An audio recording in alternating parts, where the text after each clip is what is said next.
मुगल सल्तनत की राजधानी फतेहपुर सीकरी अपनी भव्यता और न्याय के लिए विख्यात थी।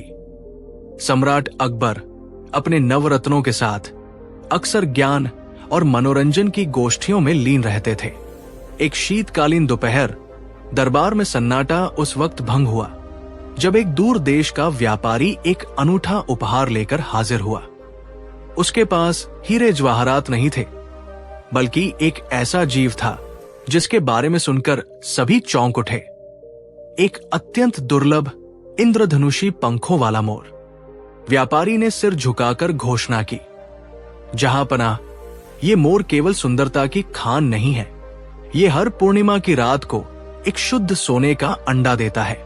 बीरबल समेत सभी दरबारी पहले तो स्तब्ध रह गए, फिर फुसफुसाहटों का शोर मच गया। अकबर ने जिज्ञासा से मोर को देखा। उसकी गर्दन पर नीलम किसी चमक थी और आंखें किसी रहस्य को छिपाए थी। यह कोई मामूली चमत्कार नहीं, बल्कि प्रकृति की एक कठिन चुनौती थी, क्योंकि जहां धन आता है वहां लालच और षड्यंत्र भी पनपते हैं। अकबर ने तुरंत महसूस किया कि इस चमत्कारी मोर को संभालना राजनीतिक और नैतिक दोनों ही कसौटियों पर एक बड़ी परीक्षा होगी। अकबर ने तुरंत हुक्म दिया कि उस चमत्कारी मोर को शाही खजानागाह के सबसे सुरक्षित तहखाने में रखा जाए, जहां 3 स्तर की पहरेदारी तैनात की गई। महल में यह खबर आग की तरह फैल गई और हर दरबारी, व्यापारी, यहां तक कि संतरी तक की आंखों में सोने की चमक उतर आई थी। बीरबल को छोड़कर सभी दरबारी आपस में खुसर पुसर कर रहे थे। कोई मोर के अंडे निकालने की विधि पर चर्चा कर रहा था, तो कोई उस सोने के संभावित मूल्य पर हिसाब लगा रहा था। बादशाह अकबर तनाव में थे। उन्होंने महसूस किया कि इस मोर ने शांति की जगह दरबार में ईर्ष्या और अस्थिरता का बीज बो दिया है। उन्होंने अपने पास बैठे बीरबल की ओर देखा। बीरबल के चेहरे पर संतोष नहीं, बल्कि गंभीर चिंता की लकीरें थी। बीरबल, अकबर ने फुसफुसाते हुए कहा, यह मोर वरदान कम और एक भयंकर परीक्षा अधिक लगता है। अब यह निर्णय लेना है कि इस सोने का प्रबंधन कैसे हो। क्या यह सिर्फ हमारे वैभव को बढ़ाएगा या हमें धर्म और न्याय के मार्ग से भटका देगा? बीरबल ने गहरी सांस ली। जहां पनाह, अब असली चुनौती मोर नहीं, बल्कि मानव मन का लालच है। अकबर ने अपनी कुर्सी की पीठ पर टिककर एक गहरा निर्णय लिया। बीरबल, यदि ये सोने का मोह हमारे राज्य को भीतर से खोखला कर दे, तो ऐसा धन किसी काम का नहीं। ये स्वर्ण अंडा अब से राजकोष में नहीं, बल्कि सीधे प्रजा के कल्याण और जरूरतमंदों की सहायता के लिए इस्तेमाल होगा। जहां पनाह ने तुरंत एक कठोर नियमावली जारी की और मोर की सुरक्षा एवं अंडे के वितरण का जिम्मा 3 सबसे भरोसेमंद ओहदेदारों को सौंपा। घोषणा सुनने में तो न्यायपूर्ण थी, पर इसने राजमहल की आंतरिक राजनीति में एक नया अध्याय खोल दिया। कुछ ही दिनों में गलियारों में दबी जुबान में यह चर्चा होने लगी कि कभी कभी मोर अंडा देता ही नहीं, या फिर अंडे का वजन पिछली बार से कम है। बीरबल समझ गए कि कमी सोने की नहीं, बल्कि ईमानदारी की थी। अकबर ने देखा कि जिन अधिकारियों की वफादारी पर उन्हें गर्व था, उनकी आंखों में अब धर्म से ज्यादा उस पीले धातु की चमक थी। लालच की पहली चिंगारी अब दरबार में भड़कने लगी थी। अकबर का मन अपने प्रिय अधिकारियों की इस हरकत से अत्यंत व्यथित हो गया। उन्होंने देर रात बीरबल को निजी कक्ष में बुलाया। बीरबल, अकबर ने गहरी सांस ली। ये मोर मेरे लिए परीक्षा बन गया है। अब ये सोने का अंडा नहीं, बल्कि मेरे राज की नींव में लगी दीमक बन चुका है। बताओ, इस संकट का निवारण कैसे करें? मैं उन्हें सीधा दंड नहीं दे सकता, क्योंकि उनके पद और प्रभाव से दरबार में अस्थिरता आ जाएगी। बीरबल ने शांत मुद्रा में जवाब दिया, जहां पनाह, ईमानदारी तलवार से नहीं, बल्कि भय और आत्मपराध बोध से जांची जाती है। हमें चोरों को ढूंढना नहीं है, हमें उन्हें स्वयं स्वीकार करने का अवसर देना है। कल सुबह दरबार में घोषणा करवाइए कि मोर की सुरक्षा और अंडे के वजन की जांच के लिए एक दिव्य यंत्र लाया गया है। ये यंत्र केवल असत्य बोलने वाले के सामने ही चमकता है।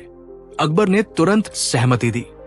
अगले दिन दरबार में एक भव्य पर्दा हटाकर एक रहस्यमयी काले रंग का संदूक रखा गया, जिसे सत्य परीक्षक का नाम दिया गया। तीनों अधिकारियों के चेहरे पर तुरंत हवाइयां उड़ने लगी।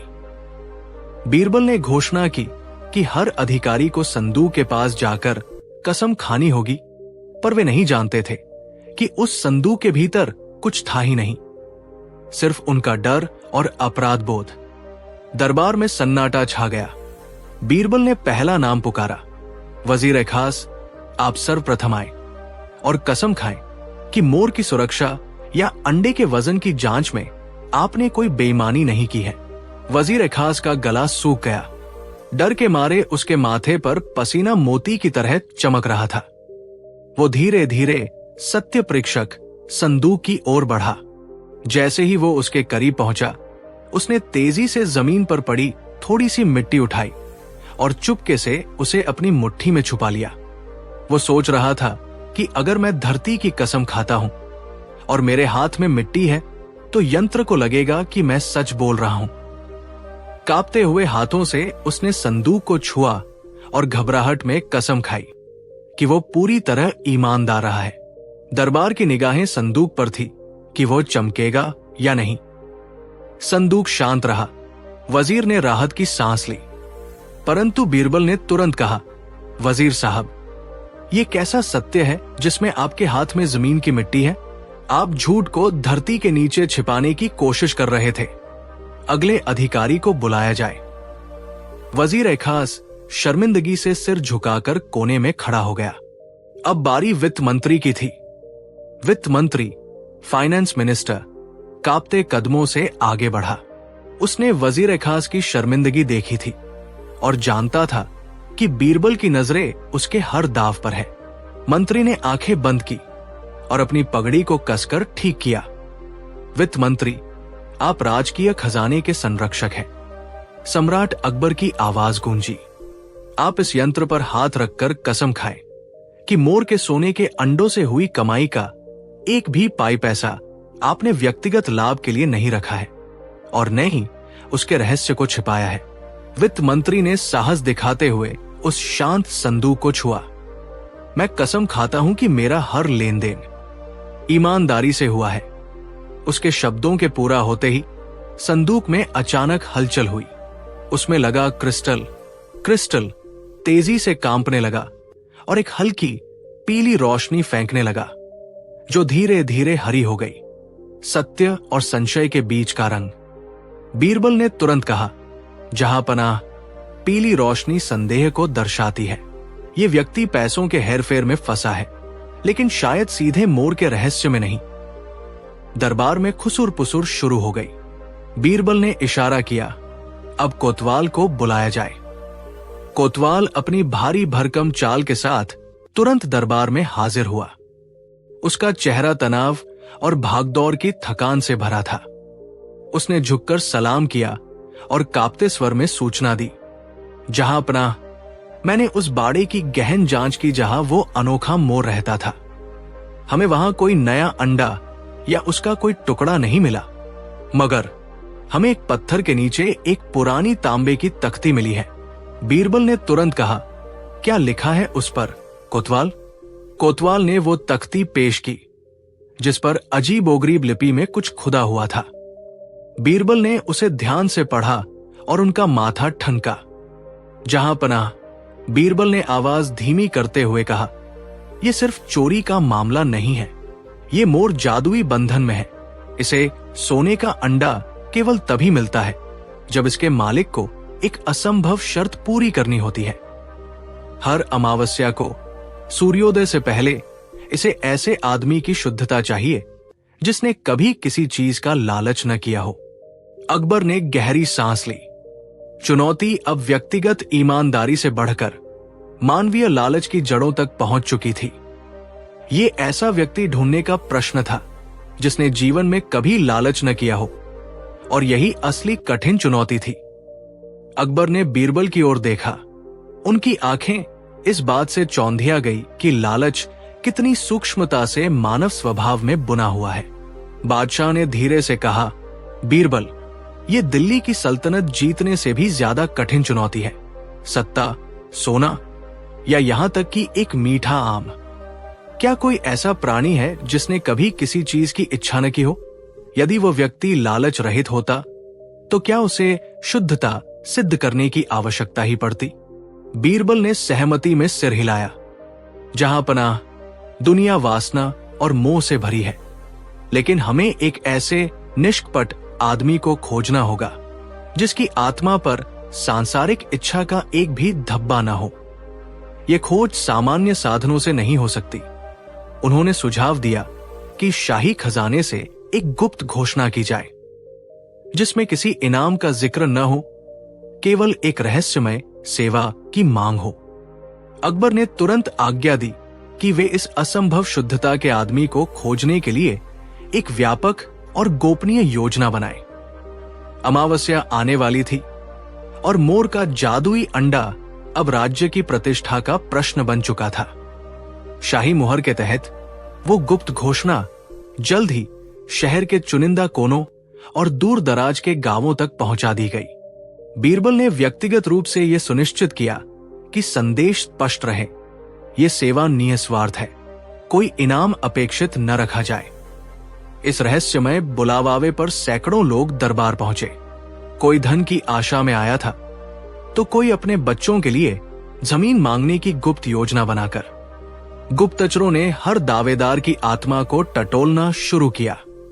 पूछताछ के दौरान जब उनसे पूछा गया कि वे सेवा क्यों करना चाहते हैं, तो हर जवाब के पीछे कहीं न कहीं भौतिक इच्छा का एक हल्का सा अंश मिल ही जाता। मोर के अद्भुत नृत्य के समाप्त होते ही दरबार में एक गंभीर शांति छा गई।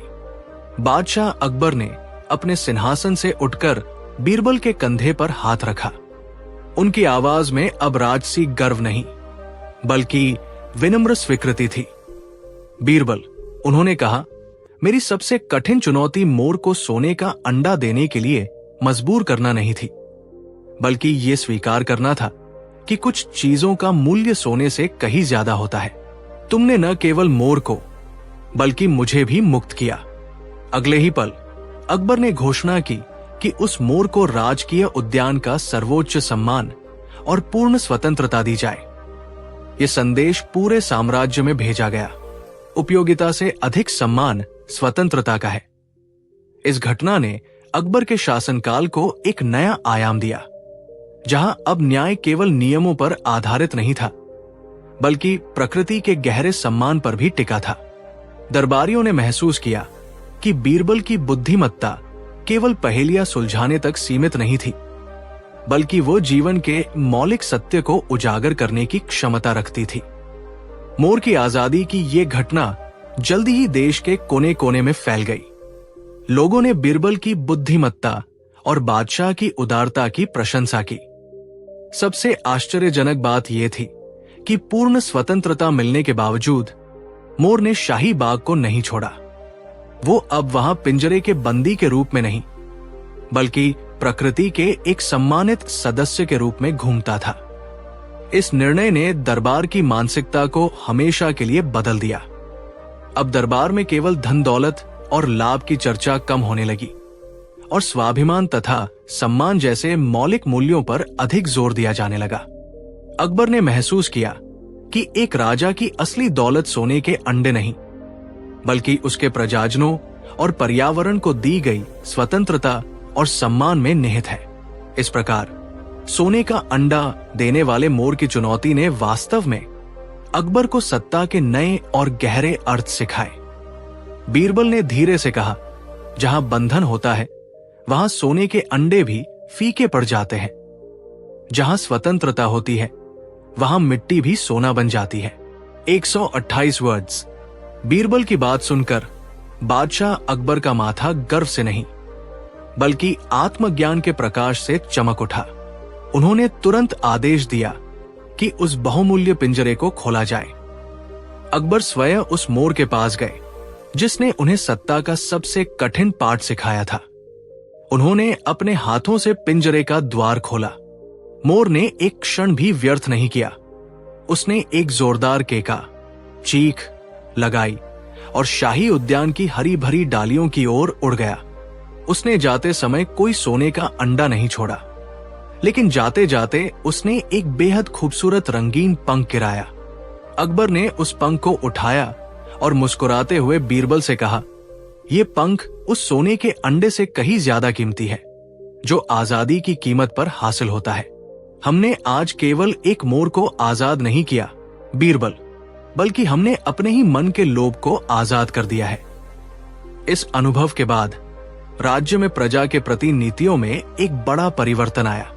यह परिवर्तन केवल व्यक्तिगत अनुभव तक सीमित नहीं रहा, बल्कि शीघ्र ही पूरे साम्राज्य की कार्यप्रणाली में दिखने लगा। बीरबल ने तुरंत पुरानी कर प्रणाली, टैक्स सिस्टम की कठोर नीतियों की समीक्षा की। उन्होंने घोषणा की कि अब सोने के अंडे के लालच में प्रजा का शोषण नहीं किया जाएगा।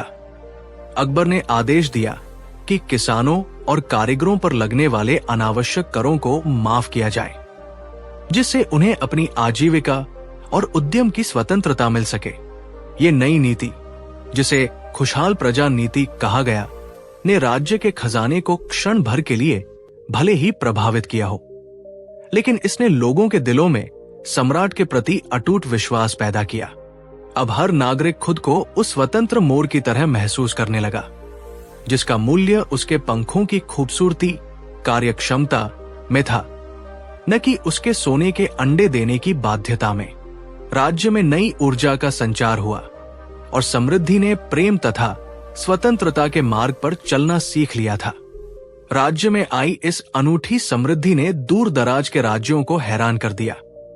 हालांकि अकबर के कुछ पारंपरिक सलाहकार और पड़ोसी सल्तनतों के शासक इसे उनकी अदूरदर्शिता, शॉर्ट साइटेडनेस मान रहे थे। उन्हें लगा कि यदि प्रजा को सोने के अंडे देने की बाध्यता से मुक्त कर दिया जाए तो राज्य का अनुशासन और खजाना दोनों ही नष्ट हो जाएंगे। विशेष रूप से दक्षिणी राज्य के महत्वाकांक्षी सुल्तान अजमत खान ने अकबर की इस भावनात्मक नीति का उपहास करते हुए एक संदेश भिजवाया। संदेश में कटाक्ष किया गया था कि सम्राट ने मोर के पंखों की सुंदरता के लिए खजाने के स्तंभों को दांव पर लगा दिया है। अब यह केवल आंतरिक नीति का प्रश्न नहीं रहा था, बल्कि ये मुगल साम्राज्य की प्रतिष्ठा और अकबर की बुद्धिमत्ता की खुली चुनौती बन गई थी, जिसे दरबार के सामने स्वीकार करना आवश्यक था। बीरबल ने मुस्कुराते हुए अकबर से कहा, जहांपनाह, अब सोने का अंडा देने वाले मोर का प्रदर्शन केवल राज्य के भीतर नहीं, बल्कि विश्व मंच पर होना चाहिए। अकबर ने गहरी सांस ली और अपने रत्न जड़ित सिंहासन से उठ खड़े हुए। उनकी आंखें अब किसी भी संदेह से परे दृढ़ संकल्प से भरी थी। बीरबल, उन्होंने शांत लेकिन अधिकारपूर्ण स्वर में कहा, यह चुनौती स्वीकार है। उस पड़ोसी राज्य के दूतों को फौरन दिल्ली बुलवाया जाए। उन्हें बताया जाए कि मुगल सल्तनत केवल सुंदरता की कद्र ही नहीं करती, बल्कि उसे दौलत में बदलना भी जानती है। बीरबल ने मुस्कुराते हुए आदाब किया, जहांपनाह, सोने का अंडा तो जरूर मिलेगा, लेकिन मोर अपनी जगह से हिलेगा भी नहीं। हम उन्हें दिखाएंगे कि जिस खजाने को हमने मोर के पंखों पर दांव पर लगाया है, वो वास्तव में भविष्य की व्यापारिक संधियों में निवेश है। ये दिखावा नहीं, ये दूरदर्शिता है, जिसका आकलन वे अपनी संकीर्ण दृष्टि से नहीं कर सकते। इस मोर की उड़ान को अब एक ऐसी कूटनीतिक जीत में बदलना होगा जो सदियों तक याद रखी जाए। अकबर ने आदेश दिया कि दरबार में एक विशेष प्रदर्शन सप्ताह आयोजित किया जाए, जहां न केवल कला का प्रदर्शन हो, बल्कि साम्राज्य की आर्थिक ताकत और राजनीतिक पहुंच का भी जबरदस्त प्रदर्शन किया जाए। ये अब मोर की कहानी नहीं, बल्कि अकबर की कूटनीति की कथा बनने जा रही थी। प्रदर्शन सप्ताह की तैयारी जोरों पर शुरू हो गई। अकबर ने तुरंत बीरबल को तलब किया और यह सुनिश्चित करने को कहा कि यह आयोजन मात्र एक दिखावा न हो, बल्कि एक ऐसा जाल हो जिसमें विदेशी प्रतिनिधि मंडल स्वेच्छा से फंस जाए। बीरबल ने रणनीति समझाई, जहांपनाह, मोर को अंडे देने की आवश्यकता नहीं है। हमें यह सिद्ध करना होगा कि मुगल साम्राज्य की स्थिरता और समृद्धि ही वो असली सोने का अंडार है। मोर केवल माध्यम है। उन्होंने आदेश दिया कि साम्राज्य के कोने कोने से सबसे दुर्लभ और बहुमूल्य वस्तुएं लाई जाए। कश्मीर का पश्मीना, दक्कन के रत्न, गुजरात के मसाले और बंगाल के महीन मलमल, इन वस्तुओं को विशेष कक्षों में ऐसे करीने से सजाया गया मानो वे स्वयं मुगल सत्ता की असीमित दौलत का प्रतीक हो।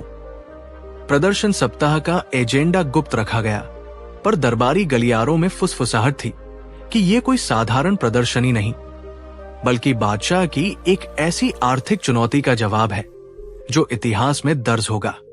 विदेशी मेहमानों के आगमन की तिथि नजदीक थी और अब सारा दारोमदार इस बात पर था कि बीरबल अपनी योजना में कितनी चतुराई से सफल होते हैं। बीरबल ने प्रदर्शनी हॉल से सटे एक निजी कक्ष में अंतिम तैयारियों का जायजा लिया। उनके निर्देशानुसार कारीगरों ने एक विशाल नक्काशीदार लकड़ी का मोर तैयार किया था, जो अब हॉल का केंद्र बिंदु बन चुका था। ये मोर देखने में तो सामान्य था, पर उसके पैरों के पास एक छोटा गुप्त ढक्कन था। बीरबल ने सोने का एक भारी प्रतीकात्मक अंडा वहां सावधानी से रखा। वो जानते थे कि बादशाह की चुनौती, सोने का अंडा देने वाला मोर, सिर्फ एक पहेली नहीं, बल्कि मुगल सल्तनत की नई व्यापार नीति का रूपक था। वस्तुएं केवल वस्तुएं नहीं हैं, जहां पनाह, उन्होंने मन ही मन कहा, वे हमारी आर्थिक शक्ति का बीज है। सही व्यापारिक संतुलन ही वो मोर है जो स्वयं धन उत्पन्न करता है। अचानक मुख्य द्वार पर नगाड़े बजने लगे। विदेशी अतिथियों का आगमन हो चुका था। बीरबल ने अपनी पगड़ी ठीक की, चेहरे पर आत्मविश्वास भरी मुस्कान लाई और शांत कदमों से मुख्य द्वार की ओर बढ़े। अब समय आ गया था कि वह दुनिया को दिखाए कि असली सोने का अंडा देने वाला मोर कहाँ रहता है। बीरबल जब मुख्य द्वार पर पहुंचे तो उनका सामना 3 शक्तिशाली व्यापारिक समूहों के प्रतिनिधियों से हुआ। पुर्तगाल के डोमिंगो, फारस के मिर्जा और एक दूर पूर्वी द्वीप समूह का शांत दूत। डोमिंगो, जो सबसे आगे था, अत्यंत धूर्त और आत्मविश्वास से भरा लग रहा था। बीरबल ने अपनी विशिष्ट शैली में उनका अभिवादन किया। मुगल सल्तनत में आपका स्वागत है। मुझे पता है कि आप सब यहाँ एक अद्भुत जानवर की तलाश में आए हैं। डोमिंगो ने तुरंत एक चमकीला विदेशी रत्नजटित हार आगे बढ़ाया। हम उपहारों से परिचित हैं, महामंत्री, लेकिन हम समाधान चाहते हैं। हम जानते हैं कि आपके शाही खजाने में सोने का अंडा देने वाला मोर नहीं है। ये सिर्फ एक कल्पना है। बीरबल की आंखें चमकी। आप गलत हैं, व्यापारी। मोर है और वो अंडे भी देता है, लेकिन उसका पिंजरा और उसका आहार आपकी समझ से परे है। उन्होंने विदेशी व्यापारियों को दीवाने खास की ओर इशारा किया, जहां बादशाह अकबर सिंहासन पर इंतजार कर रहे थे। आइए, मैं आपको बताता हूं कि असली व्यापारिक संतुलन कैसे बनता है और क्यों हमारा मोर हर मौसम में सोने के अंडे दे सकता है, बिना कभी थके। अब बहस शुरू होने वाली थी। दरबार की भव्यता ने विदेशी व्यापारियों को क्षण भर के लिए शांत कर दिया। संगमरमर के फर्श और सुनहरे स्तंभों के बीच बादशाह अकबर सिंहासन पर विराजमान थे। उनकी आंखें व्यापारियों की उत्सुकता को भांप रही थी। अकबर ने अपनी आवाज में हल्की चुनौती भरकर कहा, व्यापारियों, आपके संदेह स्वाभाविक है, लेकिन बीरबल का कहना है कि आप भौतिक सोने को ही समृद्धि मानते हैं। अब बीरबल, सिद्ध करो कि तुम्हारा मोर क्यों सबसे मूल्यवान है। बीरबल ने व्यापारियों की ओर देखा, जिनके चेहरे पर अब भी संशय था। जहां अपना मोर को समझने के लिए हमें पिंजरे को नहीं, बल्कि उसके भोजन को देखना होगा। हमारा मोर है न्याय और सुशासन, और वो जिन बीजों को खाता है वे हैं ईमानदारी और कड़ी मेहनत। उन्होंने अपनी बात जारी रखी, जब प्रजा सुरक्षित और खुशहाल होती है तो वे फसलें उगाते हैं, वे व्यापार करते हैं, वे खजाना भरते हैं। सोने का अंडा कोई धातु का टुकड़ा नहीं है, बल्कि वो धन है जो एक स्थिर और न्यायप्रिय राज्य अपने नागरिकों की मेहनत से उत्पन्न करता है। यही हमारे राज्य का चिरस्थायी सोने का मोर है। ये तर्क सीधा व्यापारियों के गर्व पर वार था। व्यापारियों के चेहरे पर अब लालच नहीं, बल्कि गहरी निराशा थी। वे समझ चुके थे कि उनका साधारण लालच बादशाह की दूरदर्शिता के सामने टिक नहीं पाएगा। उनकी दलीलें हवा हो गई और अदालत में सन्नाटा छा गया। अकबर ने देखा कि पाठ पूरी तरह से उन तक पहुंच गया है। उन्होंने अपनी बात समाप्त करते हुए कहा, तुम लोग सोने का अंडा खरीद सकते हो, पर तुम सोने का अंडा देने वाला मोर नहीं खरीद सकते, क्योंकि उस मोर का पोषण करने वाले बीज, ईमानदारी और सुशासन बाजार में नहीं मिलते। एक धनी व्यापारी ने माथा टेकते हुए कहा, जहांपनाह, हम आपकी बुद्धिमत्ता के सामने झुकते हैं, लेकिन हमें अब भी ये जानने की उत्सुकता है कि इस कठिन पहेली को सुलझाने का विचार आपके मन में कहां से आया। अकबर मुस्कुराए। उन्होंने तब पीछे खड़े अपने सबसे विश्वास पात्र दरबारी की ओर देखा, जो पूरी बहस के दौरान चुपचाप सब सुन रहे थे। ये विचार मुझे उस इंसान ने दिया जो हमेशा जानता है कि पिंजरा कितना भी आकर्षक क्यों न हो, असली मूल्य हमेशा पक्षी के चरित्र और उसके भोजन में निहित होता है। उन्होंने बीरबल की ओर इशारा करते हुए घोषणा की, बीरबल, अब तुम स्वयं इस पहेली का अंतिम और भौतिक रहस्य उजागर करो। बीरबल ने आगे बढ़कर सम्मानपूर्वक सिर झुकाया। उनकी आंखों में वही चिरपरिचित मुस्कान थी जो हमेशा गहरे ज्ञान को छुपाती थी। जहांपनाह, जैसा आपने कहा, पिंजरा भले ही सोने का हो, लेकिन पक्षी का चरित्र और उसका भोजन ही उसका मूल्य निर्धारित करता है। असली रहस्य बहुत ही साधारण है, लेकिन इसका लालच मनुष्य को अंधा कर देता है। उन्होंने पास रखे एक साधारण अंडे और उस बहुचर्चित सोने के अंडे को उठाया। ये दोनों अंडे एक ही मोरनी के हैं। मोरनी स्वस्थ थी और उसे केवल सामान्य भोजन दिया गया। असली खेल अंडे देने के बाद शुरू होता था। जैसे ही मोरनी अंडा देती थी, उसे तुरंत विशेष रूप से तैयार किए गए सोने के रंग के महीन चूर्ण में लपेट दिया जाता था। अंडे की गर्मी के कारण वह चूर्ण उस पर चिपक जाता था, जिससे वो तुरंत सोने का अंडा दिखने लगता था।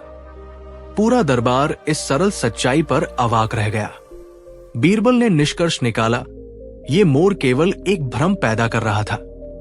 असली सोना कहीं और है। जहांपनाह, वो है उस पक्षी का जीवन जिसे आपने बचा लिया। जहांपनाह, अकबर ने अपने सिंहासन पर थोड़ा झुककर बीरबल की ओर देखा। उनके चेहरे पर छाई निराशा तुरंत गहरी समझ और गर्व में बदल गई। बीरबल, उन्होंने कहा, उनकी आवाज में अब न कोई लालच था और न ही कोई संदेह।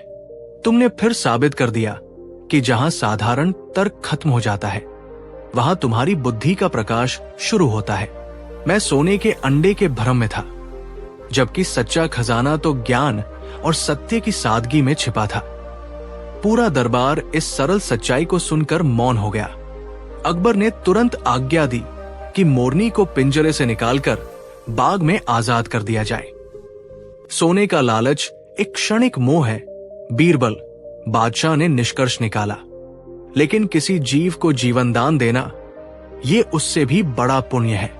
तुमने न केवल मेरे मन का संदेह दूर किया, बल्कि मुझे ये भी सिखाया कि असली दौलत कहां बसती है। इस प्रकार सोने के अंडे की कठिन चुनौती सत्य की जीत बनकर समाप्त हुई। अकबर ने कृतज्ञता से बीरबल की ओर देखा। उन्होंने तुरंत बीरबल को उनकी असाधारण सूझबूझ के लिए पुरस्कृत करने का निश्चय किया।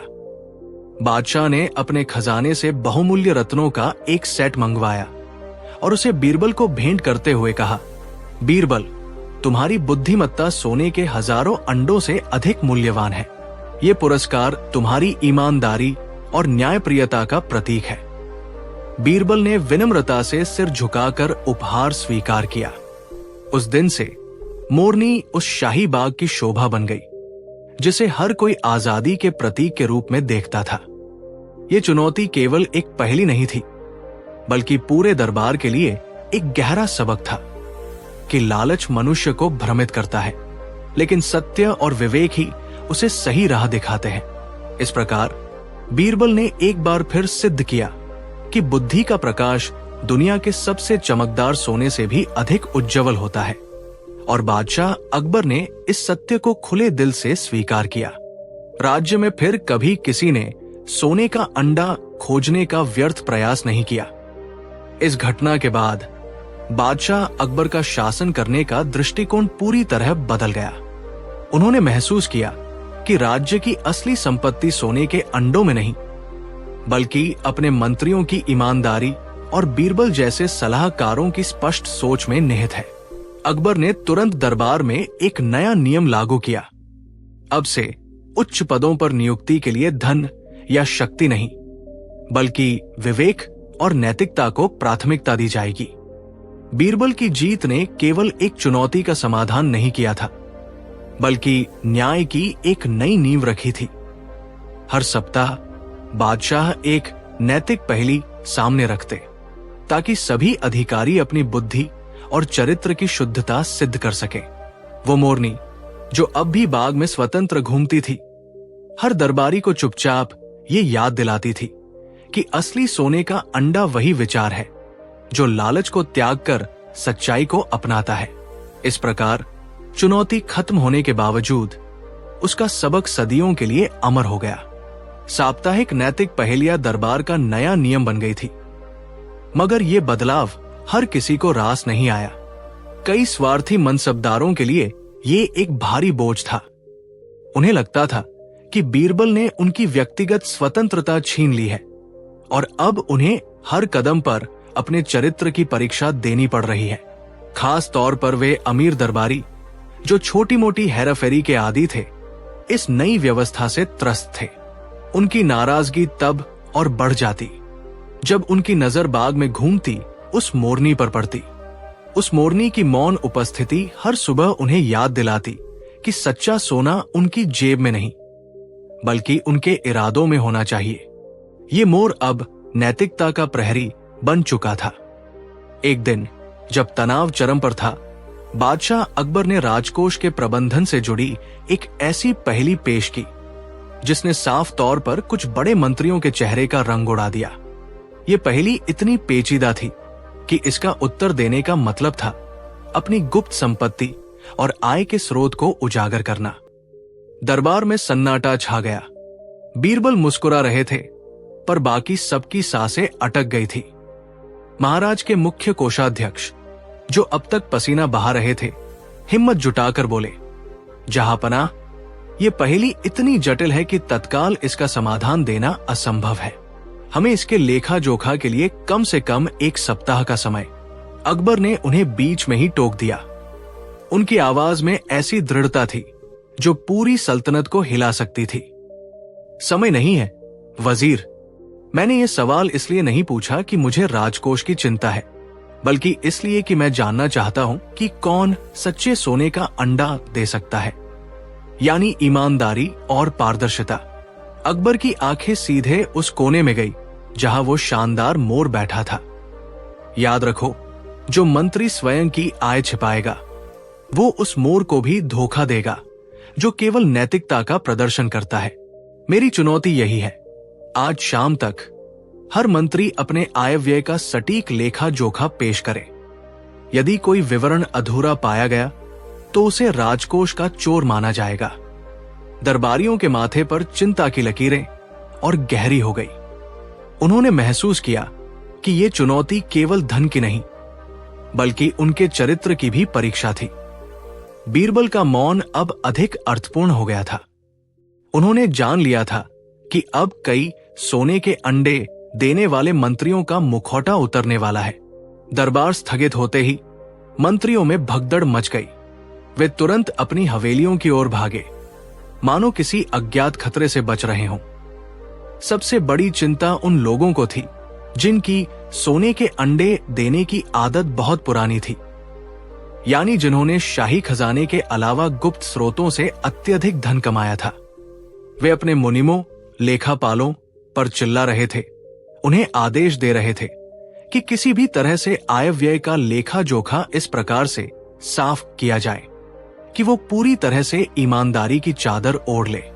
जल्दी करो। पिछली तिमाही के हिसाब में जो भी गैर जरूरी खर्च है उन्हें खेती या दान में बदल दो, एक वरिष्ठ मंत्री ने अपने मुनीम से कहा। लेकिन ये चुनौती इसलिए कठिन थी क्योंकि अकबर ने केवल आय का नहीं बल्कि खर्च का भी सटीक प्रमाण मांगा था। विलासितापूर्ण जीवन शैली और अचानक खरीदी गई महंगी जागीरें रातों रात कागजों से गायब नहीं की जा सकती थी। हर मंत्री जानता था कि नैतिकता के इस मोड़ के सामने कोई भी झूठा प्रदर्शन महंगा पड़ सकता है। बीरबल ने ये सारा मंजर शांत भाव से देखा। वो जानते थे कि जल्दबाजी में की गई चोरी की लीपापोती हमेशा कोई न कोई महत्वपूर्ण सबूत छोड़ देती है। अब इंतजार उस शाम का था जब सत्य अपना असली चेहरा दिखाएगा। दरबारियों में हड़कंप मच गया। रातों रात पुराने हिसाब की बहिया जला दी गई और दर्जनों नए चमकीले कागज तैयार किए गए जो सिर्फ दिखावा थे। मंत्री अपने विश्वस्त मुनीमों को बड़ी बड़ी रकमों की पेशकश कर रहे थे ताकि वे ऑडिट के दौरान अपना मुंह बंद रखें या झूठी गवाही दें। वे हर उस सबूत को मिटाना चाहते थे जो उनके निजी मोह, भ्रष्टाचार की पुष्टि करता था। लेकिन बीरबल ने अपनी चाल चल दी थी। उन्होंने चुपचाप वित्त विभाग के सबसे युवा और ईमानदार सहायक लेखापाल नवल को अपने पास बुलाया।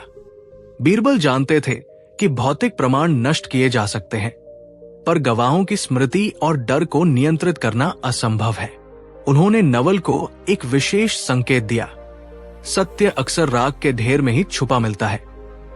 नवल को एक पुरानी बही का अंतिम पृष्ठ सुरक्षित रखने का निर्देश दिया गया जिसमें सोने के अंडे देने वाले मोर की खरीद का वास्तविक और भयावह लेखा जोखा दर्ज था। ये पृष्ठ ही वो सोने का अंडा था जो मंत्रियों को बेनकाब करने वाला था। अब केवल इंतजार करना था जब दरबार भरेगा और अकबर सवाल पूछेंगे। अगले ही दिन दरबार एक खास खचाखच भरा हुआ था। मंत्रियों और दरबारियों के चेहरों पर तनाव साफ झलक रहा था। सम्राट अकबर गंभीर मुद्रा में तख्त पर विराजमान हुए। उनकी आंखों में चिंता और एक बड़ी चुनौती का सामना करने का दृढ़ संकल्प था। उन्होंने सीधे उन 3 धूर्त मंत्रियों की ओर देखा जिनके ऊपर मोर की देखरेख का जिम्मा था। वो मोर कहाँ है जिसके सोने के अंडे देने की बात कही गई थी? अकबर की आवाज में एक तीखी धार थी जिसने पूरे हॉल को शांत कर दिया। पहला मंत्री जो आत्मविश्वास से भरा था आगे बढ़ा और बनावटी दुख दिखाते हुए बोला, जहां पनाह वो दुर्भाग्यशाली मोर कल रात अचानक लापता हो गया। हमने रात भर तलाश की पर उसका कोई निशान नहीं मिला। बीरबल ने शांति से मंत्रियों के चेहरे पर फैले झूठे आश्वासन को देखा। ये वही राख का ढेर था जिसे मंत्रियों ने सबूत छुपाने के लिए बनाया था। उन्होंने धीरे से दरबार के एक कोने में खड़े नवल की ओर देखा और एक सूक्ष्म संकेत दिया। नवल का दिल जोर से धड़क रहा था, पर वो जानता था कि अब उसे वो सोने का अंडा बाहर लाना होगा जो न्याय की रोशनी फैलाएगा। उसने अपनी पुरानी बही का अंतिम पृष्ठ संभालते हुए आगे बढ़ने का साहस जुटाया। नवल ने कांपते हाथों से अपनी पुरानी बही खोली। उसके पृष्ठों पर काजल और स्याही की हल्की महक थी। पूरे दरबार में ऐसी चुप्पी छा गई कि एक सुई गिरने की आवाज भी सुनाई दे सकती थी। नवल ने हिम्मत जुटाकर बोलना शुरू किया, जहां पनाह मोर के लापता होने की रात मैंने इस बही में एक विशेष लेखा जोखा दर्ज किया था। उसने पृष्ठ पलटा और अपनी उंगली एक पंक्ति पर रखी। महाराज, मंत्रियों ने जो बताया वो सत्य नहीं है। इस बही के अनुसार मोर ने अंतिम बार जो अंडा दिया था वो सोने का नहीं बल्कि साधारण था, पर वो अंडा भी गायब है। और महत्वपूर्ण बात यह है कि अंतिम सोने का अंडा 5 दिन पहले ही गुप्त रूप से दिल्ली से बाहर एक सौदागर को ऊंचे दाम पर बेचा गया था। जैसे ही नवल ने यह रहस्य खोला, मंत्रियों के चेहरे सफेद पड़ गए। बीरबल ने तुरंत स्थिति संभालते हुए शांत लेकिन गंभीर आवाज में कहा, जहां पनाह सोने के अंडे वाला मोर नहीं बल्कि खुद मोर ही उनकी लालच की भेंट चढ़ गया है। नवल का ये लेखा जोखा ही वो सोने का अंडा है जो सत्य की रोशनी फैलाएगा। अकबर का माथा क्रोध और निराशा से ठनका। उन्होंने अपनी विशाल आंखें नवल पर टिकाई, जिनकी आवाज अब पूरी तरह कांप रही थी। ये सौदा किसके इशारे पर हुआ, नवल? उस 5 दिन पुराने अंडे की बिक्री का आदेश किसने दिया था? सच बताओ और तुम्हें अपनी ईमानदारी का इनाम मिलेगा। झूठ बोला तो अंजाम बुरा होगा। नवल, जो अब अपने दिल का बोझ हल्का महसूस कर रहा था, जमीन पर झुक गया। जहां पनाह, ये सब मोरशाला के मुख्य दरोगा जैजी खान के आदेश पर हुआ। उन्होंने मुझे डराया धमकाया कि अगर मैंने हिसाब में हेराफेरी नहीं की और अंडे को निजी तौर पर नहीं बेचा तो मेरी जान ले ली जाएगी। सौदागर कलकत्ता का था और उसने मोटी रकम दी थी। अकबर ने तुरंत सिपाहियों को संकेत दिया, वैजी खान को इसी क्षण बंदी बनाकर मेरे सामने पेश किया जाए। बीरबल, तुमने सही कहा था।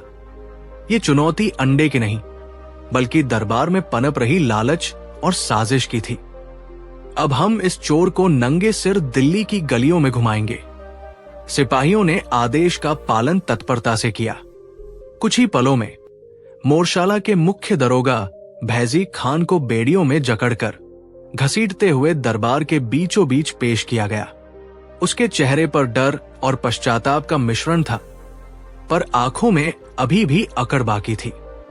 अकबर ने अपनी गद्दी से उठकर क्रोधित स्वर में कहा, जैजी खान, हमने तुम पर विश्वास किया और तुमने हमारे सबसे खास तोहफे, उस चमत्कारी मोर के अंडे को अपनी जेब भरने का जरिया बना लिया।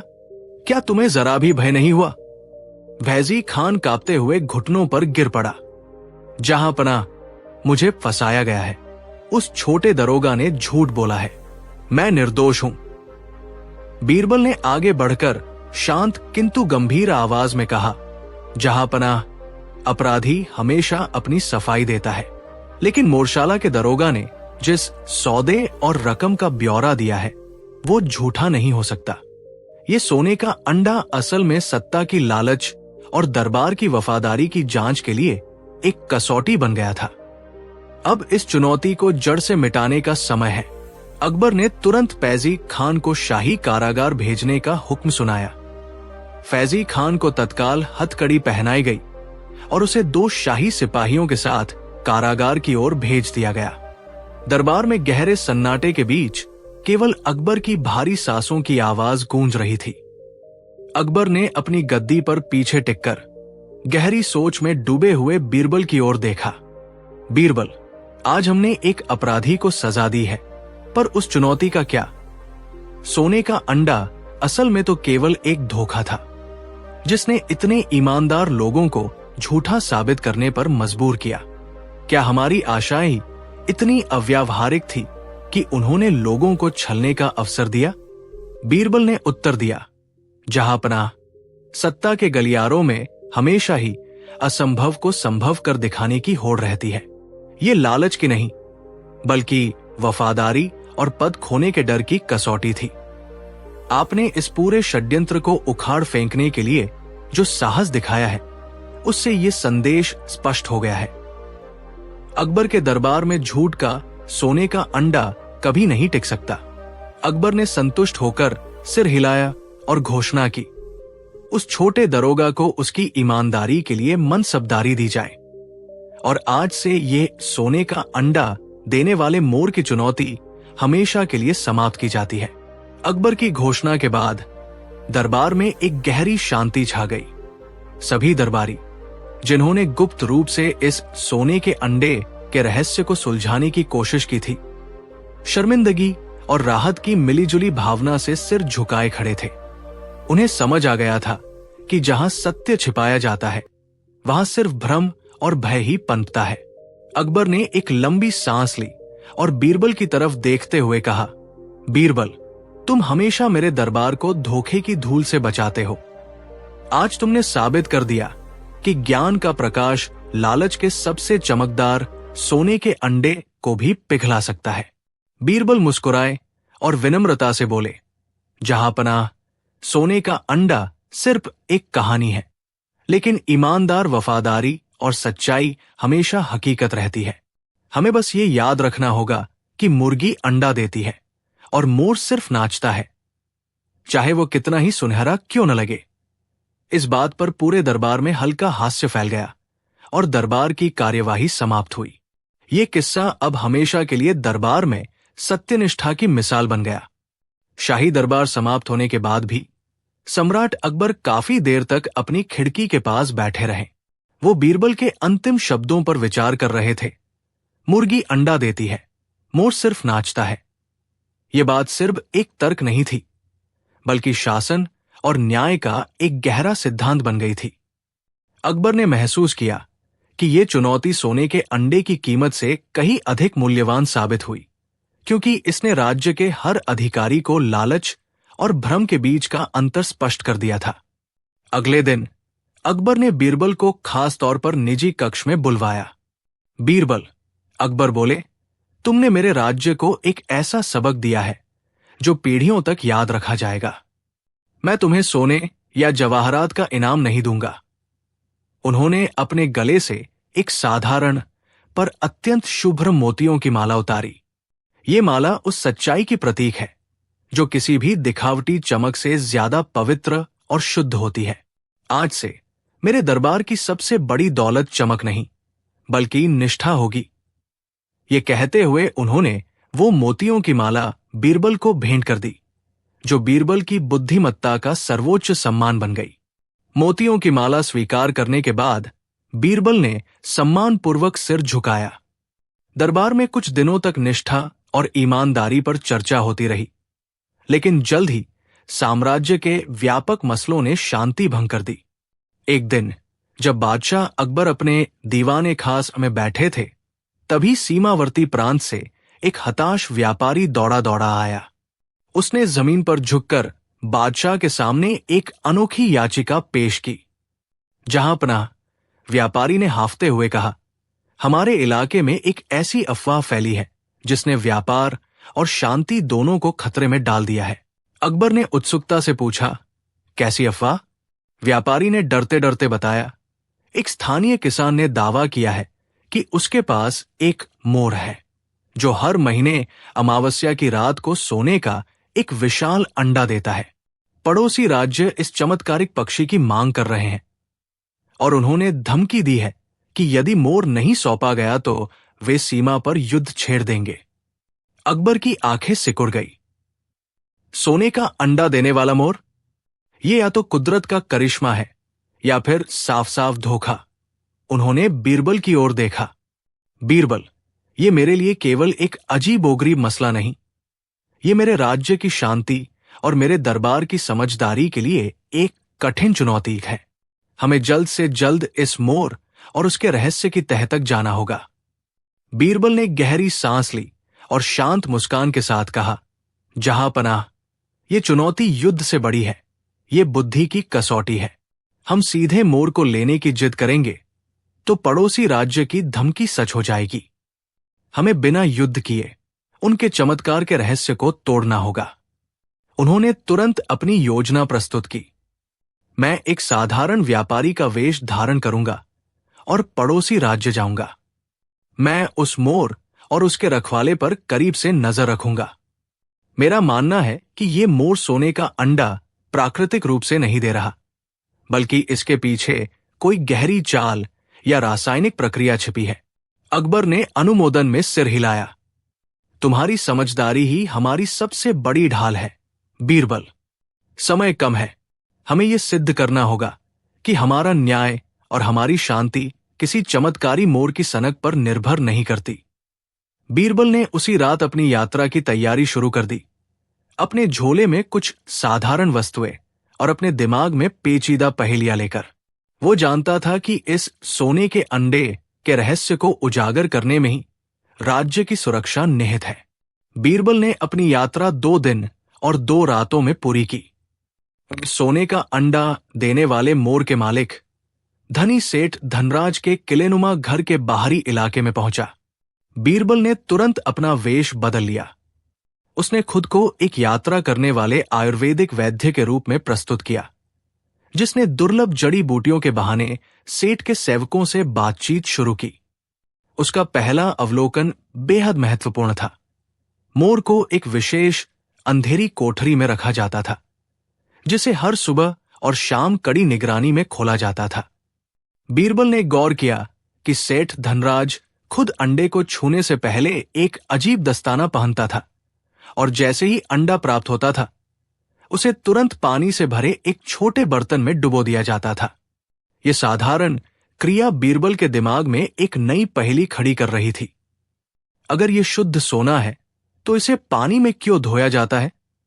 वो समझ गया कि रहस्य मोर में नहीं, बल्कि अंडे के निकलने की प्रक्रिया में छिपा है। अब उसे कोठरी के अंदर प्रवेश करने का कोई तरीका खोजना था। बीरबल ने तुरंत एक साधारण अनुभवी वैद्य का वेश धारण किया। उन्होंने रात के गहन अंधेरे को अपनी योजना का हथियार बनाया और सेठ धनराज के आवास के गुप्त प्रवेश द्वार की ओर रुख किया। पहरेदारों के पास पहुंचकर उन्होंने धीमी और गंभीर आवाज में एक अफवाह फैलाई। मैंने सुना है कि हाल ही में दूर देश से आए पक्षियों में एक प्राणघातक रोग फैल रहा है। मुझे शक है कि सोने का अंडा देने वाला मोर भी इसकी चपेट में आ सकता है। मोर की सलामती उनके लिए सबसे बड़ी चिंता थी, इसलिए पहरेदार तुरंत घबरा गए। उन्होंने विरोध करने की कोशिश की, लेकिन बीरबल ने तुरंत उन्हें टोकते हुए कहा, अगर पक्षी को कुछ हो गया तो अकबर बादशाह का क्रोध कौन सहेगा? मुझे तुरंत अंदर जाकर जांच करनी होगी। उनकी दृढ़ता और चिकित्सक की वेशभूषा ने काम किया। मोर को खतरे में जानकर पहरेदारों ने अनिच्छा से बीरबल को उस अति सुरक्षित कोठरी के अंदर प्रवेश करने की अनुमति दे दी। जैसे ही वो अंदर घुसे, बंद हवा और विशिष्ट रासायनिक गंध ने उनके संदेह को और भी गहरा कर दिया। अब वो रहस्य के केंद्र में थे। बीरबल ने कोठरी के बीचों बीच रखे विशाल पिंजरे की ओर कदम बढ़ाया। मोर अपनी शानदार गर्दन झुकाए चुपचाप बैठा था। उसका रंग भले ही चकाचौंध करने वाला था, लेकिन उसकी आंखें गहरी उदासी और थकान दर्शा रही थी।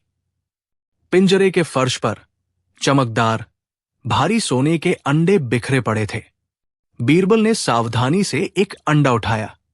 वो सामान्य अंडे से कहीं अधिक भारी था और उसमें धातु की कठोरता थी। उसे सूंघते ही वो विशिष्ट रासायनिक गंध और भी तेज हो गई। बीरबल ने तुरंत पिंजरे के निचले हिस्से की जांच की, जहां मोर के लिए पानी और दाना रखा जाता था। उन्होंने पानी के बर्तन में एक अजीब, गाढ़ा, सुनहरा और चिपचिपा पदार्थ देखा, जिसके किनारे सूखे हुए पाउडर के निशान थे। ये मोर सोने के अंडे नहीं दे रहा है, बीरबल ने फुसफुसाते हुए सोचा। ये तो एक सोने का कारखाना है जिसे जबरदस्ती जहर खिलाकर चलाया जा रहा है। उन्होंने समझ लिया कि मोर को बीमार कर उसे एक खास रासायनिक मिश्रण पिलाया जा रहा है, जो शरीर के माध्यम से निकलकर अंडे जैसा रूप ले लेता है। अब उन्हें यह पता लगाना था कि इस षड्यंत्र के पीछे किसका हाथ है और बादशाह को किस तरह गुमराह किया गया है। बीरबल ने अपनी अगली चाल बड़ी सावधानी से चली। वो जानते थे कि तुरंत अकबर को बताने का मतलब होगा षड्यंत्रकारियों को भागने का मौका देना। उन्होंने फैसला किया कि वो अगली रात मोर के बाड़े की निगरानी करेंगे। आधी रात को, जब महल पूरी तरह शांत था, बीरबल काले कपड़ों में छिपकर मोर के बाड़े के पास पहुंचे। उन्होंने देखा कि मुख्य रखवाला वहां नहीं था। कुछ ही देर में एक दुबला पतला आदमी, जिसके चेहरे पर नकाब था, एक छोटी सी पीतल की डिबिया लिए हुए बाड़े में घुसा। उसने बीमार मोर को पकड़ा और जबरदस्ती उसे वही चिपचिपा, सुनहरा तरल पिलाया। ये जरूर इस काम में लगा कोई प्यादा है, बीरबल ने सोचा। जैसे ही वो नकाबपोश आदमी तेजी से वापस जाने लगा, बीरबल बिना कोई आवाज किए उसके पीछे हो लिए। वो आदमी सीधा शाही रसोई घर के अंतिम छोर पर एक पुरानी कोठरी की ओर गया, जिसके दरवाजे पर भारी ताला लगा था। उस आदमी ने गुप्त रूप से ताला खोला और अंधेरे तहखाने में उतर गया, वो जगह जहां सोने का जहर तैयार किया जा रहा था। बीरबल के पास अब सबूत की पहली कड़ी थी। नकाबपोश आदमी के तहखाने में पूरी तरह व्यस्त होने का इंतजार करते हुए बीरबल ने चुपचाप ताले की दरार से झांका। अंदर जलती हुई एक धुंधली बत्ती की रोशनी में उसने देखा कि वो आदमी ध्यान से एक चिपचिपे तरल में महीन सोने के कण मिला रहा था। मेज पर कई उपकरण, कुछ संदिग्ध रसायन और पीतल के बर्तन पड़े थे।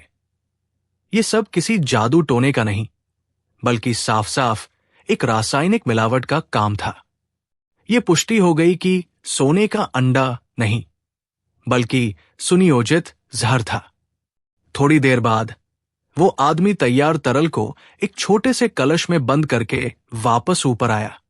उसने दरवाजे पर फिर से ताला लगाया और बाजार की ओर तेजी से निकल गया, शायद अपने मास्टर को रिपोर्ट करने।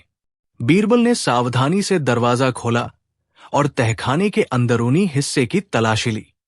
वहां एक अलमारी के पीछे बीरबल को चमड़े के बंडल में लिपटा एक कागज मिला। ये एक गुप्त खत था, जिस पर शाही दरबार के एक उच्च पदाधिकारी की मोहर लगी थी। अब बीरबल को पता था कि ये चुनौती केवल मोर की बीमारी नहीं, बल्कि राजद्रोह की साजिश थी। उन्हें तुरंत अकबर को सूचित करना था। बीरबल ने उस गुप्त पत्र को सावधानी से कपड़े में लपेटा और तेजी से उस तहखाने से बाहर निकला। वो जानता था कि षड्यंत्रकारी उस स्थान पर किसी भी क्षण लौट सकते थे, इसलिए एक पल की भी देरी खतरे से खाली नहीं थी। उसने तुरंत अपने घोड़े का रुख शाही महल की ओर किया, लेकिन सीधे मुख्य द्वार से नहीं। वह रात के अंधेरे और घने बागों का सहारा लेते हुए गुप्त मार्ग से महल के भीतरी हिस्से में पहुंचा। उन्होंने तुरंत एक अत्यंत विश्वसनीय सेवक के माध्यम से बादशाह अकबर को तत्काल निजी भेंट का संदेश भिजवाया। आधी रात होने के कारण अकबर पहले तो हैरान हुए, लेकिन बीरबल के अनुरोध की गंभीरता समझते हुए उन्होंने तुरंत उसे अपने निजी कक्ष में बुला लिया।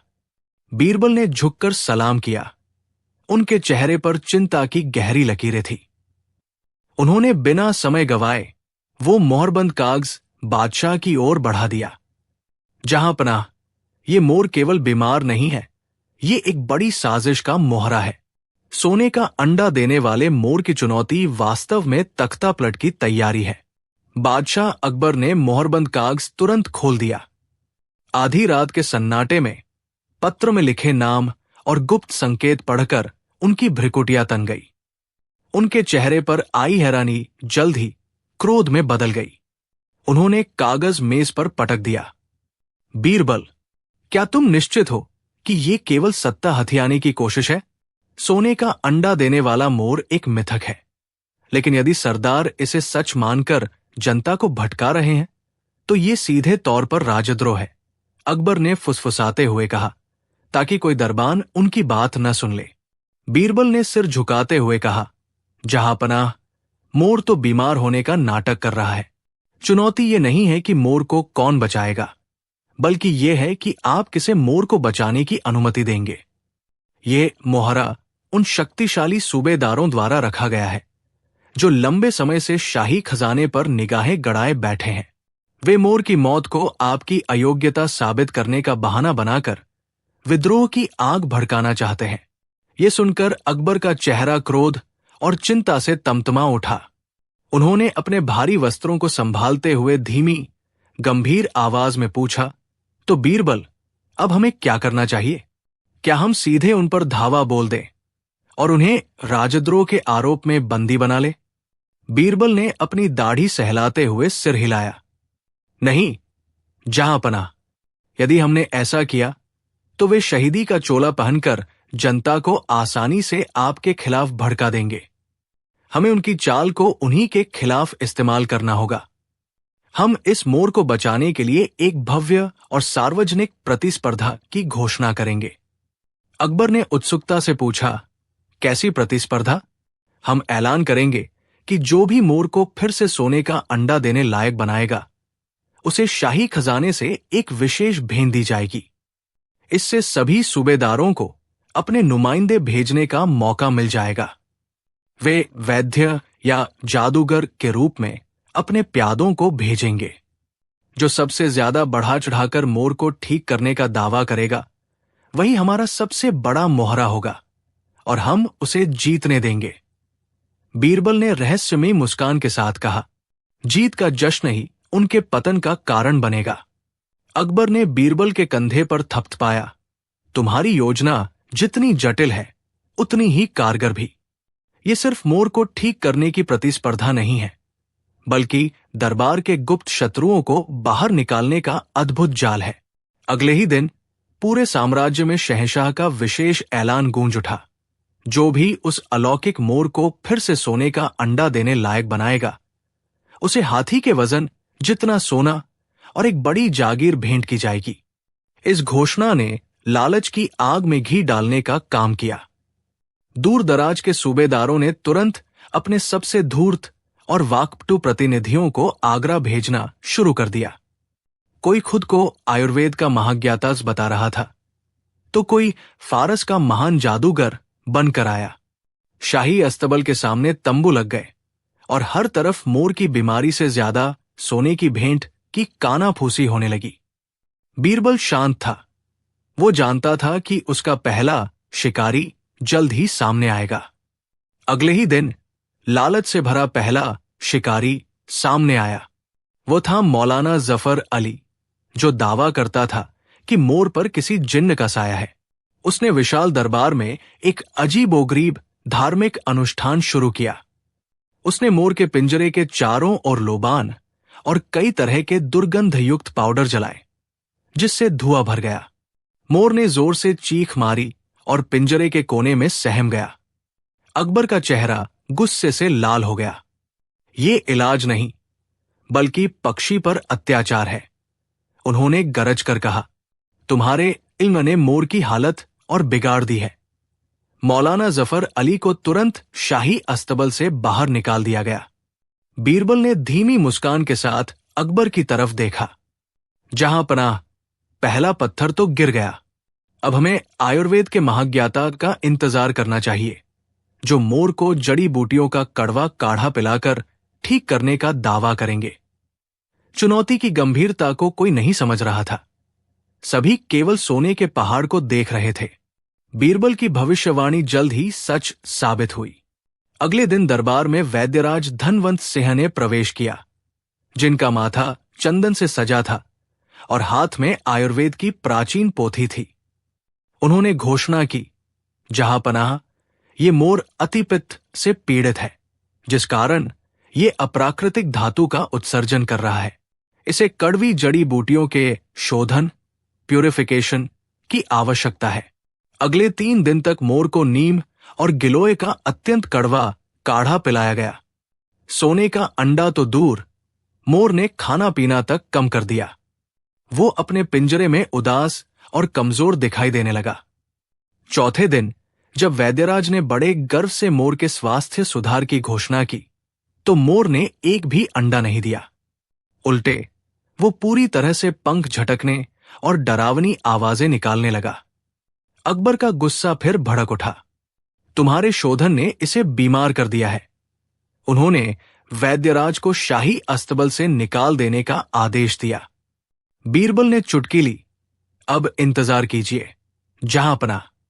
अगला विशेषज्ञ शायद तांत्रिक होगा, जो मोर को भूत प्रेत से मुक्त करने का दावा करेगा।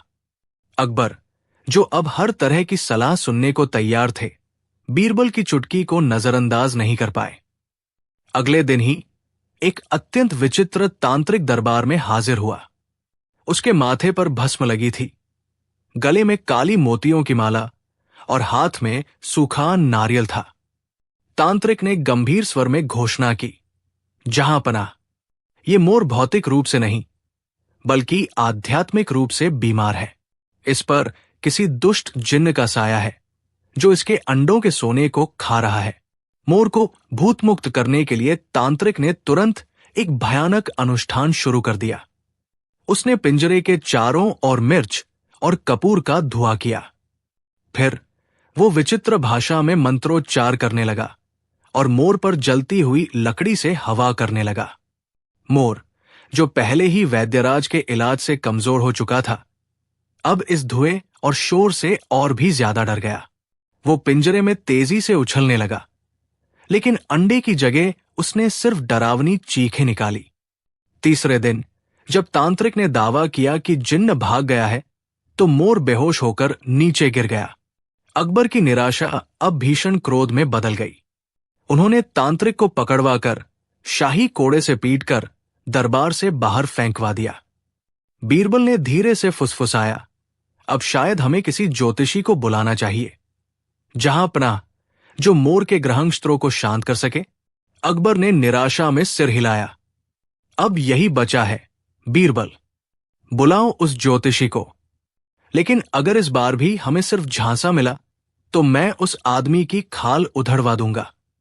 बीरबल ने तुरंत काशी से प्रसिद्ध ज्योतिषाचार्य पंडित चंद्रभान को बुलवाया। पंडित चंद्रभान ने दरबार में आकर मोर की कुंडली बनाई और घंटों तक ग्रहंस्त्रों का अध्ययन किया।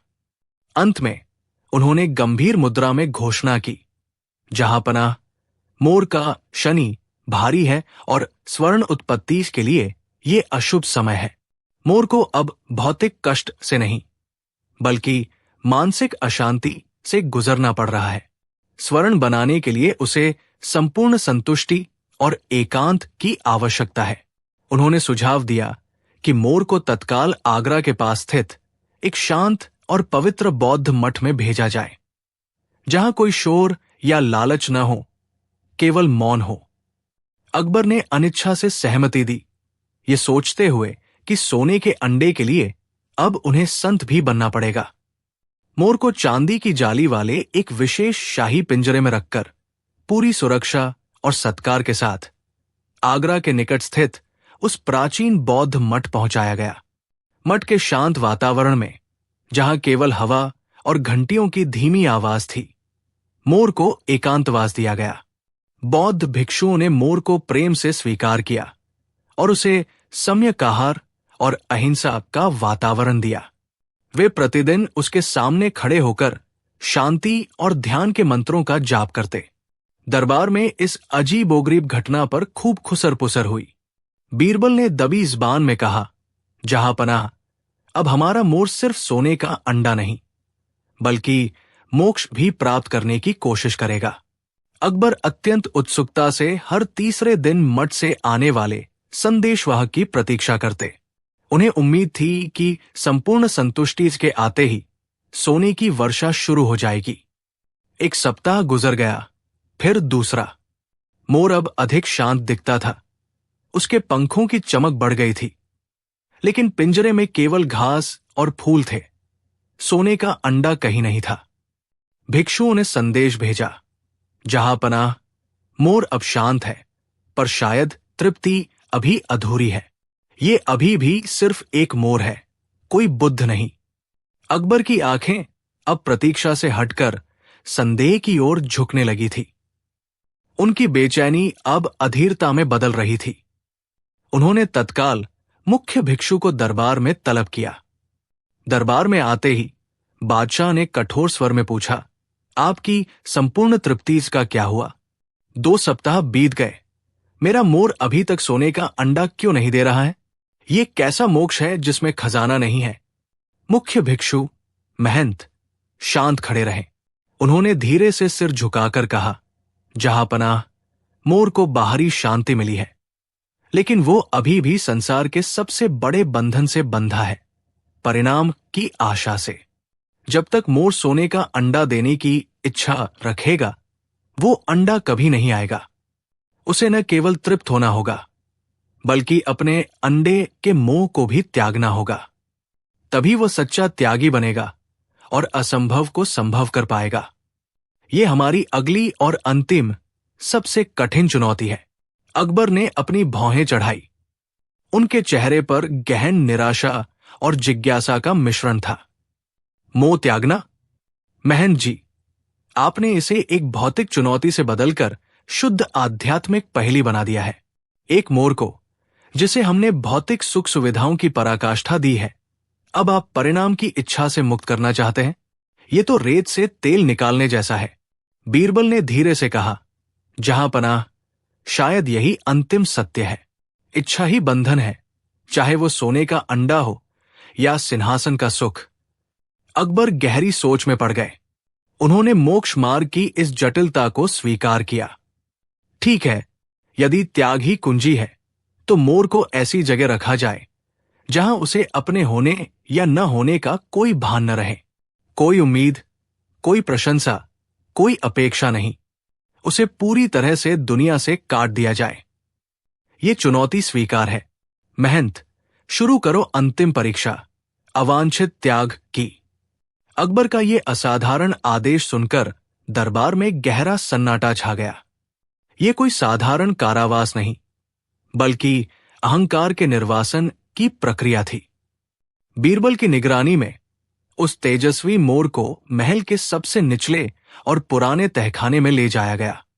ये तहखाना अंधेरी कोठरी के नाम से जाना जाता था, जहां दिन और रात का भेद मिट जाता था और सूर्य की एक किरण भी नहीं पहुंचती थी। वहां न कोई सेवक था, न कोई कलाकृति, न कोई दर्पण जो मोर को उसकी स्वयं की भव्यता याद दिला सके।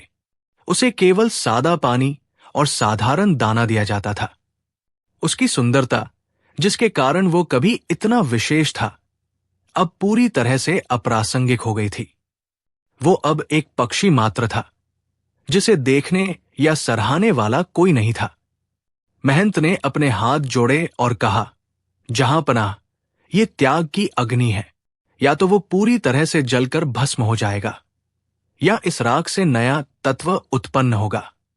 अकबर ने गहरी सांस ली। हम प्रतीक्षा करेंगे। यदि वह इस उपेक्षा में भी स्वयं को शून्य कर सका, तभी हमें मोक्ष मार्ग का रहस्य समझ आएगा। कई महीने बीत गए। मोती महल का वो एकांत कोना, जहां कभी उस मोर का गौरवशाली निवास था, अब गहरे सन्नाटे में डूब चुका था। मोर ने अपनी आत्मा को तिल-तिल कर मरते हुए महसूस किया। उसकी असली खुराक दाना पानी नहीं, बल्कि प्रशंसा और एडमिरेशन थी, जो अब पूरी तरह से छीन ली गई थी। धीरे धीरे उसके शानदार इंद्रधनुषी पंखों की चमक फीकी पड़ने लगी। उपेक्षा की अग्नि ने उसके बाहरी अहंकार को जलाना शुरू कर दिया था। पहले वो क्रोधित हुआ, फिर उसने व्याकुल होकर नाचने का असफल प्रयास किया। जब उसे ज्ञात हुआ कि अब कोई देखने वाला नहीं, तो उसने हार मान ली। एक दोपहर, जब सूरज की किरणें उस पर पड़ रही थी, उसने अपनी गर्दन झुका ली। उसने खाना छोड़ दिया और बस आंखें बंद करके बैठा रहा। उस क्षण उसे पहली बार एहसास हुआ कि उसका अस्तित्व उसके पंखों या उसकी सुंदरता से परे है। बाहरी जगत के शून्य होते ही उसे अपने भीतर एक नई शांत धड़कन सुनाई दी। महंत के अनुसार मोर अब तत्व की ओर बढ़ रहा था। कई सप्ताह बीत गए। बादशाह अकबर चिंतित थे। मोर ने सोने का अंडा देना तो बंद कर ही दिया था।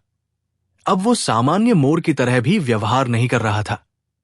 दरबारी फुसफुसा रहे थे कि ये चुनौती महाराजा के लिए अपमानजनक सिद्ध हुई है। एक सुबह बादशाह बीरबल और महंत के साथ उस एकांत कक्ष में पहुंचे, जहां मोर को रखा गया था। मोर अब भी शांत बैठा था। उसके पंखों का वैभव बरकरार था, पर उनमें अब कोई प्रदर्शन नहीं था।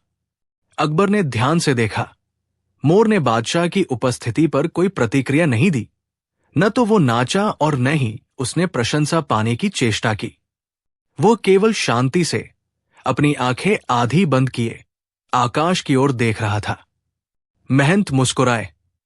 उन्होंने कहा, जहां पनाह, अहंकार मर चुका है। अब ये मोर सोने का अंडा नहीं, बल्कि उससे कहीं अधिक मूल्यवान चीज देगा। अकबर अभी भी संशय में थे। तभी मोर धीरे से उठा। उसके आसन के नीचे चमकते हुए भूरे रंग का एक साधारण अंडा पड़ा था। एक सामान्य मिट्टी से सना हुआ अंडा। बीरबल ने झुककर देखा और आश्चर्य से कहा, यह तो साधारण मोर का अंडा है। अकबर की भौहें तन गई। उन्होंने महंत की ओर देखा, जिनकी आंखों में एक शांत, ज्ञानी चमक थी। महंत जी, बादशाह ने अपनी निराशा छिपाते हुए कहा, यह तो वही मायाजाल है जिससे मुझे बाहर निकलना था। यह साधारण मिट्टी से सना अंडा मुझे सोने का महत्व कैसे सिखाएगा? मेरी प्रजा अब क्या कहेगी? महंत ने धीरे से उत्तर दिया, जहां पनाह सोना अहंकार है, वो चमक है जो आंखें चकाचौंध करती है। लेकिन ये अंडा, ये नवजीवन है, एक शुद्ध शुरुआत। आपने इस मोर को विनम्रता की चरम सीमा तक पहुंचाया। असली मूल्य सोने में नहीं, बल्कि इस साधारण शुरुआत में है, जो लालच और प्रदर्शन की इच्छा से परे है। उन्होंने आगे कहा, सोने का अंडा एक क्षणिक चमत्कार होता, पर यह अंडा, ये सत्य है। सत्य हमेशा साधारण और मिट्टी से सना हुआ होता है। यही वो अधिक मूल्यवान चीज है जिसकी मैंने बात की थी। अकबर ने गहरी सांस ली। उनके चेहरे पर संशय का स्थान अब गहरी समझ ने ले लिया था। उन्होंने बीरबल को संकेत किया। बीरबल ने वो साधारण अंडा अत्यंत सम्मान से उठा लिया, मानो वो दुनिया की सबसे कीमती वस्तु हो। चुनौती अब पूरी हो चुकी थी, लेकिन परिणाम बिल्कुल विपरीत था जैसा कि किसी ने सोचा था। अकबर ने अब अपनी दृष्टि उस मोर के घमंडी प्रशिक्षक पर डाली, जिसने सोने के अंडे का दावा करके पूरे दरबार को भ्रमित किया था। बादशाह की आवाज में अब कोई क्रोध नहीं, बल्कि एक शांत और गहरा अधिकार था। तुम्हारी कला बेशक अद्भुत है, अकबर ने कहा, परंतु इसने हमें लालच की राह दिखाई। असली चमत्कार सोने के खोल में नहीं, बल्कि जीवन की सादगी और सत्य में छिपा होता है। बीरबल ने सही कहा था, जो चीज सहज, स्वाभाविक और मिट्टी से जुड़ी है, वही संसार में सबसे अधिक मूल्यवान होती है। दरबार में उपस्थित जनसमूह, जो अब तक क्षणिक चमत्कार की आस लगाए बैठा था, शर्म से सिर झुका लिया। उन्हें समझ आ गया था कि उन्होंने उस साधारण, वास्तविक अंडे का मजाक बनाकर कितनी बड़ी गलती की थी। अकबर ने घोषणा की, इस मोर को आजाद कर दिया जाए, ताकि वो अपनी स्वाभाविक सुंदरता में जी सके, और प्रशिक्षक को यह सबक सिखाया जाए कि वो कभी भी सत्य पर चमत्कार का झूठा पर्दा डालने का प्रयास न करे। सोने का अंडा देने वाले मोर की चुनौती ने सोने से अधिक मूल्यवान सबक दिया था। प्रशिक्षक, जिसका नाम रामसिंह था, डर और ग्लानि से सिर झुकाकर खड़ा रहा। अकबर के आदेशानुसार मोर को तुरंत शाही कैद से मुक्त कर दिया गया। जब उस सुंदर पक्षी ने आजादी की पहली सांस ली और खुले आकाश की ओर उड़ान भरी, तो उसकी उड़ान में एक ऐसी गरिमा थी जो सोने के अंडों के मिथ्या बोध से कहीं अधिक सच्ची और मूल्यवान थी। रामसिंह को दरबार से निकाल दिया गया, लेकिन उससे पहले उसे ये शपथ दिलाई गई कि वो जीवन में कभी भी साधारण सत्य को असाधारण झूठ से छिपाने की कोशिश नहीं करेगा। ये घटना न केवल दरबार के लिए, बल्कि स्वयं अकबर के लिए भी एक मील का पत्थर साबित हुई। उन्होंने अपनी नीतियों और फैसलों में वास्तविकता और साहजिक मूल्य को केंद्रीय आधार बना लिया। इस चुनौती ने सिद्ध किया कि शासक का सबसे बड़ा कर्तव्य है कि वो भ्रम से दूर रहकर अपने लोगों को कठोर सत्य और उसके महत्व को स्वीकार करने के लिए प्रेरित करे। अब दरबार में बहसें चमत्कार पर नहीं, बल्कि उपयोगिता और धर्म, कर्तव्य पर होने लगी। अब सोने के अंडे देने वाले मोर की चुनौती से उपजा ये नया दृष्टिकोण दरबार की नींव बन गया था। अकबर ने घोषणा की कि अब से किसी भी दावे को तब तक स्वीकार नहीं किया जाएगा जब तक वो तर्कों की कसौटी पर खरा न उतरे और लोगों के जीवन में उपयोगिता न सिद्ध कर दे। इस परिवर्तन के केंद्र में हमेशा की तरह बीरबल खड़े रहे, जिन्होंने सिद्ध किया था कि एक साधारण सत्य 1000 चमत्कारी झूठों से कहीं अधिक मूल्यवान है। जल्द ही राज्य भर में इस घटना की चर्चा फैल गई। लोग अब चमत्कारों की कहानियों पर नहीं, बल्कि सरकार की नई व्यावहारिक नीतियों पर ध्यान देने लगे। हालांकि कुछ स्वार्थी दरबारी जो पहले भ्रम फैलाकर अपना हित साधते थे, वे इस नई वास्तविकता के जोर से असंतुष्ट थे। उन्हें लगा कि ये ज्ञान और नैतिकता की नई व्यवस्था उनकी शक्ति को कम कर रही है। इन्हीं गहमा गहमी के बीच अकबर को एक गुप्त संदेश मिला। ये संदेश पड़ोसी राज्य के एक चालाक राजा का था, जिसने चुनौती दी थी कि यदि अकबर महान है तो वे एक ऐसी वस्तु का मूल्य बताएं जो अदृश्य है पर हर इंसान के पास है। ये चुनौती सीधे सीधे अकबर के नए नैतिक दर्शन को परखने वाली थी। अकबर ने तुरंत बीरबल को बुलाया और गुप्त संदेश पर विचार विमर्श किया। ये चुनौती सिर्फ एक सवाल नहीं है बीरबल, अकबर ने कहा, यह हमारे नए सिद्धांतों को गिराने का प्रयास है। वो अदृश्य वस्तु और कोई नहीं, बल्कि हर मनुष्य के पास मौजूद ईमान, अंतरात्मा है, जिसका कोई भौतिक मूल्य नहीं आंका जा सकता। बीरबल ने सहमति में सिर हिलाया। ईमानदारी का मूल्य किसी खजाने से अधिक है, जहांपना। इसे केवल कर्मों से तौला जा सकता है। अकबर ने पड़ोसी राजा को एक दार्शनिक जवाब भेजा, जिसमें नैतिक मूल्य और ज्ञान की सर्वोच्चता को दर्शाया गया था। जब उस चालाक राजा ने देखा कि अकबर उनके गूढ़ जाल में नहीं फंसे, तो उसने अपना अगला दाव खेला, जो कि सीधे सीधे भौतिक असंभवता पर आधारित था।